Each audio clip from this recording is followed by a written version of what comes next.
Yo, what's up, Mando TV? We are back with another one. I got a special guest in the building for you guys.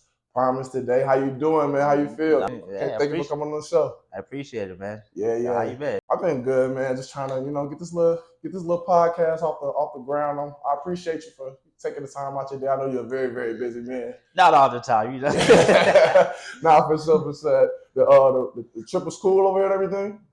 Yeah, nah, the trip was good. I know Nola be real crazy, man. Ain't nobody Yeah. try to jack you, man. Nah, I live in Meadow. For sure, for sure, for sure.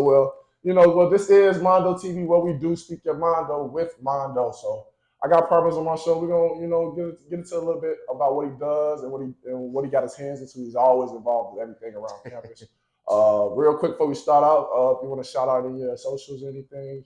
Yeah, you can follow me on Promise_for God, or you can follow our film page at Soul Film Studios on Instagram, and on YouTube, Promise the Director. That's where we post most of our movies. Promise the Director, yeah. See, I don't know if a lot of people don't know about me, but I'm a real I'm a film person as well. A lot of people, they see I play basketball, which I am definitely an athlete. Don't get me wrong, Right. I'm definitely an athlete, but at the same time, like film has always kind of been not a secret passion, but it's just a passion that I had that I never really had the opportunity to get a hold to until I got to college.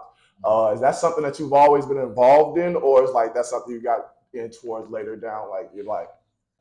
That is a good question. So growing up, I didn't really know what I wanted to do. Like my peers would be like, "Oh, I want to be a doctor." All the typical jobs. I was like, "Dang, what do I want to do?" It wasn't until 2017 or my junior year in high school that I kind of started messing with film a little bit. Yeah. Started using my phone. Like, okay, do you know King Vader? King Vader? No, I'm not familiar. Well, he's a social media. He does these kind of videos, Vines and stuff. When Vines was a lot, yeah. So I kind of followed that, and then when I came to college, I was like, well, I'm gonna be a film major, but I don't have a camera, so I used my iPhone 8, and that's how I made my. That's a good way to start, though, man. First movie at college. I was like, yeah, I want to. It's actually been some films actually shot on iPhones. I actually learned in film classes. I forgot. I think the film was called Tangerine. They shot it on the iPhone 5. I know the film you're talking about. Yeah, it was real creative. When you get into that, when people don't know when you get into it, there's a lot of technical things. You look at films differently than when you first growing up start watching them. That's how I really found my love for film. Like before I actually got to the cameras. Like me and my brothers and sisters, like we always had like family time at night. We didn't do nothing else. We always watched a movie. Really? Everybody had a turn to pick a movie. So when it was your turn, you had to show out. So make sure everybody got a movie that they want to watch. Right. Yeah. Tell me a little bit about yourself. Just about yourself. Promise. Outside of just the director. I know you're a director, but tell me a little bit about yourself. Well, I'm from Texas. But I wasn't born in Texas. I wasn't actually born in the United States. I'm actually from Africa. Oh, yeah. Okay. So did that make you foreign, or yeah? Foreign. In a way, it does make me foreign, and I really take pride in that now, because when I first got to America, around 2008, around those early years, I kind of wanted to be like everyone else around me. Right. And then I still remember, because the images of Africa that they have is always so negative. Yeah. So I didn't want to be like, hey, I'm African. They'd be like, oh. Yeah, definitely around that time too. Around that time for sure. I remember, They're like, they're going to stereotype you in a way. But then as I got older, and then when I came to HBCU especially, I was like, I'm going to take pride in my roots. You know what I'm saying? HBCU is definitely different. My first 2 years of college, I went junior college. It was predominantly white. Only athletes was pretty much the ones who was black on campus. I've been around black people my whole life, but being in an HBCU is definitely different. First one I went to before here was Langston. That was right before I got here the year before. And where's that at? Oklahoma, Langston, Oklahoma. Okay. Yeah. Okay. It's a college. It's really just a college. Ain't nothing in Langston, Oklahoma, but Langston, the university, literally. But it's like a home feeling. Like it makes you feel at home. Like it definitely made me feel a part, because being at a predominantly white institution, only people you really feel, you know, at home with is the athletes, the people that's around you, you know, people that look like you. Everybody else, you know, they, you know, it's cool, ain't nothing wrong with it, but it's just not home. Right, you know? I don't know if I can invite it to the cookout. Exactly. And that's actually crazy because in high school I knew nothing about HBC. I didn't even know it existed. Yeah. So how did you even come to the point where like, let me come to Dillon? Well, I had this this one friend. She kind of introduced me. She was very you know, she was really deep into like the Black culture. She's Black as well, obviously. For sure, yeah. Yeah, and she told me about it, and I was like, what is that? I don't know what it is. You know, because when I was looking for colleges, I was looking for these well-known colleges around Texas, like, you know, Texas A&M, typical, you know, right? But then she opened my eyes to HBC. I was like, okay, you know, I'm gonna take a look at it. Yeah. And then that's when, at that time, my passion for film was starting to develop. So I was like, I need to have a college that I like, HBCU, and something that has film and track as well, because I did used to run track. I know I was here. I did see your face on that wall. You on that wall. So that's actually pretty dope, man. Because you know, I haven't been in film a long time. Like I said, my first actual like on hands experience outside of my own is actually coming to Dillon and experience it. And you know, I'm an athlete. Like I said, people ask me all the time when I tell them I'm part of film, like, so you're just taking film just because it's easy? What? No, that's something I want to do. Like people look at me crazy. Yes to you. Yes, I'm an athlete, but yes, I do. I want to be a filmmaker. You know, and being here to actually, you know, because before I came to Dillon, I actually already had my own stuff. I do photography and videography. I did peep your photography page. Yeah, I got my own LLC. So before I came back to school, that's how I was making money. I'm from Chicago. You know, the market down there is crazy between music videos, all the homies that think they want to rap. Yeah, check it out. Hey, Booker's Production, we do all that. And that's why, you know, but playing basketball kind of, you know, slowed it down for me because, you know, when you're a student athlete, they pay your scholarship. You know, we 6-7 days out the week. You know, ain't really no time to be up all night editing and, you know, going to these different gigs and stuff. So, you know, now that I'm not playing this year, it actually helps me, you know, actually to tone in on my craft a little bit more because I graduate in a couple months and I want to, you know, so I want to be in a good position when I go back. So this kind of helping. So yeah. Right. So I understand. I saw you got a film that you just released, right? Yeah. Tell me a little bit more about that. So the film is called Play for Keeps, and it's actually a short film that I wanted to do before the new year started, right? Yeah. But time was kind of moving fast, and it was hectic with the crew. So I decided let me hold on to that film until next year, 2024, first film. It's basically following these two girls that are like having a kickback, and they're waiting for their friends, two other friends, and they get a knock on the door, and then one of the friend, not the second main character, she opens the door.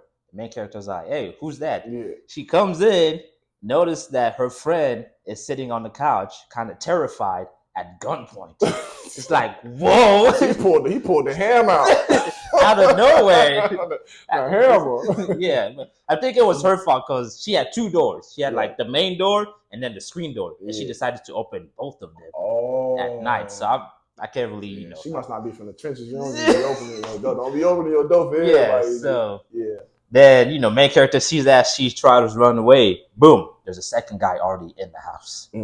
So now, it's that the main villain is someone from her past that's trying to get something, but that thing she really doesn't have anymore. And now he's, you know, like anger is riled up and he's putting her life at stakes now. Okay, that sounds like something I want to. I haven't seen it yet. If it's something, so if it's something I want to watch, how can I watch it? Like, where do I watch it at? You could go on YouTube at Promesse the Director. My bad. That's where we post all of our short films. That's where you post all. How do you come up with, like? Because I know for me, when I try to, you know, when I'm writing or I'm trying to create, like, what's like. So do it like something that just comes to you, or do you like just think about, like, how do you come up with like what you're gonna write about or what you're gonna, you know, direct?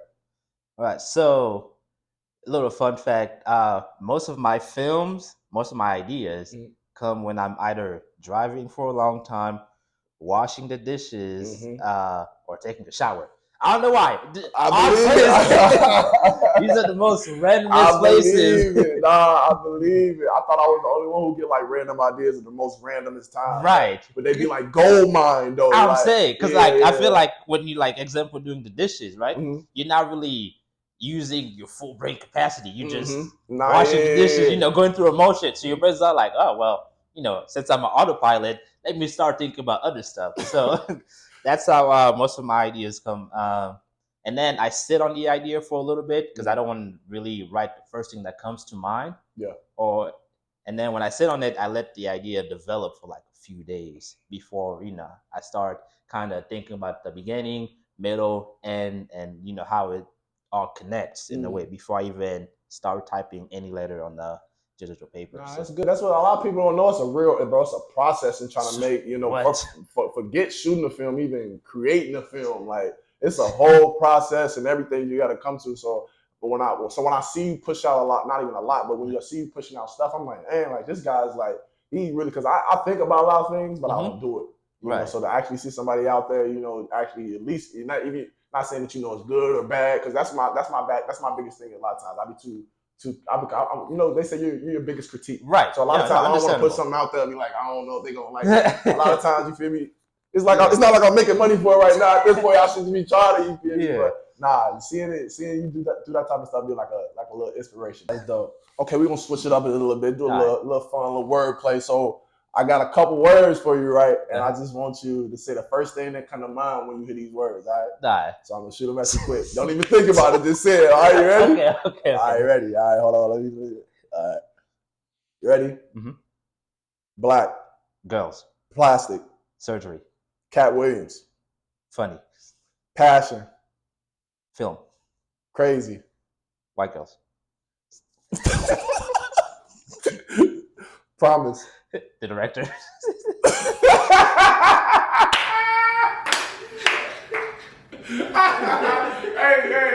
that was good. That was good.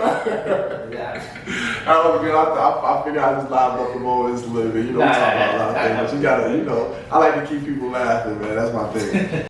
Quick question. What do you see yourself in the next 5 years? That is a great question. So I heard this one quote, and it's kind of been sticking with me for a while. If you know where you're gonna be in 5 years, then you're not dreaming big enough. Because like if you know exactly where you're gonna be in 5 years, you could have a sense of direction where you want to be, but you can't really predict the twist and turn that life is gonna throw at you. So I know in a way where I'm trying to be, but not exactly where because like I have a big dream. Hey, I ain't gonna. But you spitting. Hey, yeah. Listen, you had me at first, but when you put it in the perspective, you put it in, it doesn't make sense now. Cause now I got me looking like, who I think I am to look at my future in 5 years. I think I'm ambitious, man. But nah, that's a great perspective to have on it. Yeah, that opens my little enlightenment to it. So, okay. What about you? Do you have a me? Yeah. Okay, for me, I ain't gonna lie. The way I see myself in the next 5 years, honest, bro, really having my own production company. That's my biggest thing. I like working. I mean, I don't like working. Definitely like working. Jobs are cool, but I've always been like independent and always wanted, like, even when I was younger, like I never. I feel that. It's nothing to no knock on nobody, but I didn't think like our life is supposed to be here to just clock in, clock out. Like it's got to be something else. Bro, at a young age, not even knowing what it is, I'm like, there's no way we just like we go to high school, go to college, you come back and work, and you clock in every day out for somebody until you die. Like that was just my thought process. So coming up and along, you feel me? Now that I'm in. If you ask me 5 years where I'll be at, it definitely would be right here. But now I ain't gonna lie. I think I'll be in a place, for one, definitely financially stable. Right. That's always a big goal. I'm a little bit old and I went through a lot of hard times. I'm at the, I kind of tell myself, I tell people, I've kind of got through the hard part of my life. Not saying that the other part of my life won't be hard, but the most detrimental part that I feel like I've already went through, I can already get through anything else. So it's like, I've already went through the hard part of my life at this point. The next 5 years, I ain't gonna lie, I see myself. I ain't gonna say just married, hopefully. But I ain't just giving myself to anybody. Hopefully, I got kids. I want kids. 2, 3 max. It's a beautiful number. 3 max. I'm stopping at 3. We ain't going past 3. What if she's like, hey, 4, make it even? You know what I'm saying? 2 boys, 2 girls. I don't know, man. I guess if I love her, she probably could convince me. But if you ask me, no. But hopefully I got some kids and financially stable, and by that time, I definitely, like I said, I got my LLC now. It's just building off of what I got now. Right. Hopefully I got a couple movies and films I'm working on. I got a film that I wrote that I'm trying to shoot this semester and everything. So, but I can't tell you exactly where I see myself, but I got an idea for sure. Like I said, financially free is my biggest goal in the next 5 years. That's my biggest thing. So, if you had an unlimited budget to do whatever, what type of film would you shoot, man? Like if you had nothing, you could create it right. What type of film would you shoot right now? You could just, if you could, they say, promise, make me a film right now. What you gonna make? I mentioned before, I'm really big into science and concepts of life and all that. So there's actually a series that we're working on. It's called The Orb, and it's spoilers. It's basically taking this concept of, so let's say when you write a story, right? Yeah. You are, in a way, the creator of that story. There's characters that you make or write. If they could look at you, they would look at you as a god, per se. Right. Not figuratively speaking in that way. Right, yeah, because you are creating that. Yeah, so that's kind of essentially what we're working on. Is the orb is this higher concept, human concept that we could understand, but it's kind of controlling everything that's happening without those characters knowing that, hey, we're being controlled. They think that it's just their life, like, hey, this is my sister, this is my brother, blah blah, not knowing that everything that's in their life is being placed there on purpose. But you're a thinker. Some characters, some characters are breaking out of it, and then that's where we kind of have the conflict of the whole series. So that a limited budget. That's why I would like. That's what I would do. VFX. Everything. Sure. Nah, that's dope, man. That's dope, man. Well, I'm glad I was able to get to know a little bit about you. Like I said, I've seen you around campus. I spoke to you. Like I see you say, hey, whatever. But it's my first time actually having an in-depth conversation with you. I feel like I've gotten to know a little bit more about you. I don't know if class. Got to get to know a little bit more about me. Hopefully, this this use that you can use this to promote, or somebody may see this and watch your film. Somebody that may not know who you are, want to know who. Because I ain't gonna lie, my boy, the next couple of years, not even a couple of years, but next, you feel me?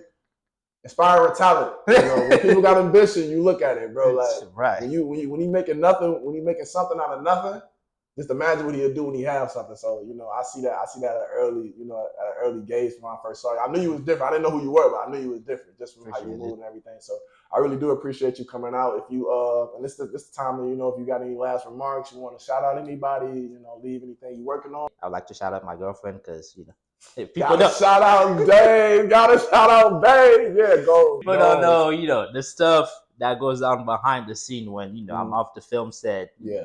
Motivation. She's there. She's that's good. That was careful. That was careful. Yeah. So that's she really helps me be in a better mindset. So then when I come in the real world, I look like I got all my shit in order. But that's good. I mean, you picked the right one. Man. Yeah. So shout out to those people and shout out to my parents.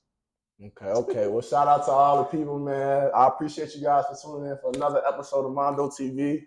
I will have another guest for you guys, another tune lately. Stay in tune, join the clique, man. This is again Speak Your Mando with Mando. All right.